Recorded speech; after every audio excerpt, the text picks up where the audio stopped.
Hello everyone. Advocate Dali Mpofu has weighed in on Gwede Mantashe's dismissal of Jacob Zuma, throwing his hat in the ring to become ANC national chair. Gwede said Jacob Zuma making himself available for the position was the biggest joke he had had all year. He said he was my president for 10 years, I was his secretary for 10 years.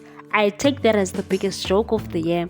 Actually, if Jacob Zuma at 81 years old wants to contest chairperson of the ANC, I take it as a joke. Dali Mpofu reacted to Mantashe's statement and decided to school Gwede Mantashe on his social media platform.